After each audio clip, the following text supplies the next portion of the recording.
Hello everyone, welcome back. Today I wanted to talk a little bit about my Colt 6920. I was shooting this yesterday and I haven't shot in a while, and there's a couple of things that kind of stood out about this while I was shooting it, and I basically wanted to share that in this video.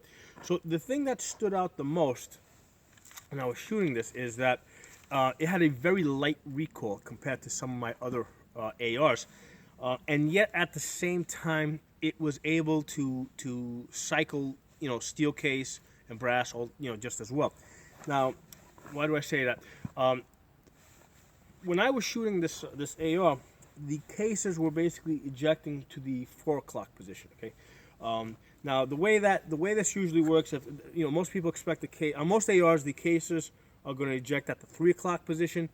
If they eject at let's say 1 o'clock, 2 o'clock, it usually means the gun is overgassed, and if it's ejecting 4 o'clock, towards 5 o'clock, it means that it's undergassed. Now, with most economy ARs, they overgas them on purpose so that they will run everything and they will run dirty. Okay, so most of my ARs, let's say like my Palmetto, you can run Tula through it all day. Same thing with Radical. I can run Tula through it all day. The gun does not care, and I can go, let's say, close to 700 rounds without cleaning it. Gun does not care. It's got enough gas in the system to push that bolt back. Okay. What happens with a lot of ARs, like let's say like my Ruger MPR, okay, that is a very light recoiling AR. It's got a full life gas system. And when you're shooting brass, the brass feels like really, really light. But if it will not cycle steel case ammo very well. Not that it won't shoot it, but it won't. Sometimes you will have it might fail to feed the next round, or more often than not, it will not lock back on the last round. Okay, because it doesn't have enough pressure to push that last round back when you're shooting steel case. So the thing with the Colt that stands out is somehow they have figured out a balance, okay, between buffer spring, buffer weight, gas tube, bolt. They have figured out a balance where the gun is slightly undergassed, okay, the cases are ejecting at that 4 o'clock position, and yet it will still run steel case ammo reliably and lock back on the last round. Okay, so that's the cool thing that kind of stands out. Now a little bit about the gun. The reason why I was shooting yesterday is because I decided to to upgrade the red dot that I had on it. I put the Holosun 503 CU. That's the red dot that's solar powered. It has the 2 MOA dot and it has the 65 MOA circle. Okay, so it's a really cool red dot. I wanted to get it on this rifle. So what I did is I zeroed at 50 yards. Okay, and then after 50 yards, I took it out to 200 yards, where the second zero is, and it was nice to see that second hit. And then I also shot at 100 yards. At 100 yards, it was about 3 inches high. So that's working out perfectly. Now at the 200 yards, I had to change targets. Instead of using the white paper I normally use, I had to use a black target because of all the white snow. So I needed something that would contrast against the snow so I can see it. Because remember, I'm not using a magnification scope. I'm using a 2 MOA red dot. At 200 yards, the 2 MOA red dot is actually bigger than this black circle over here. So the challenge is trying to center a red dot that's bigger than your target on the target. So what I was at first, I did 2 groups of 5 on this paper. First I shot the XM 193. I got a 6-inch group with that, and then I shot the Remington 223.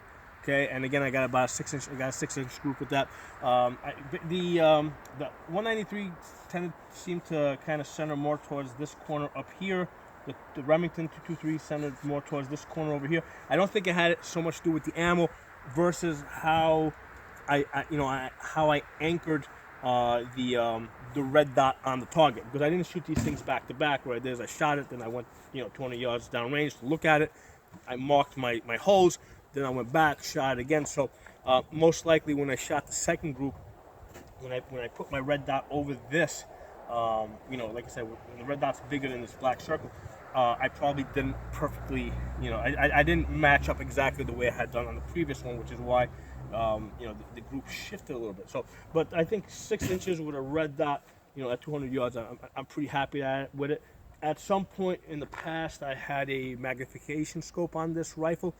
And basically with magnification scope, it was, you know, about 2 inches at 100 yards, 4 inches at the 200 yards. So, you know, great rifle. I bought this rifle at least I think 6-7 years, no, more than that.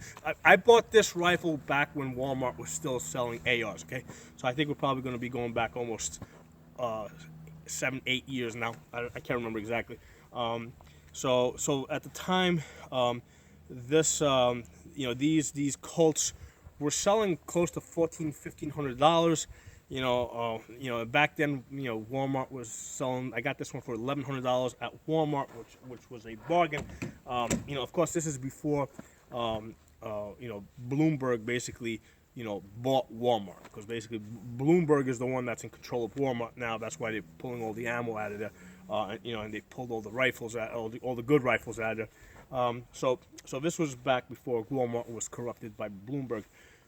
But at the time, basically the economy ARs were like $700. Okay, so it was like, okay, do I buy an economy AR for $700, or do I, you know, pay a little extra, pay the $1,100? And get the Colt. So, you know, it was an easy choice, but get the Colt, you know, because it was a small difference.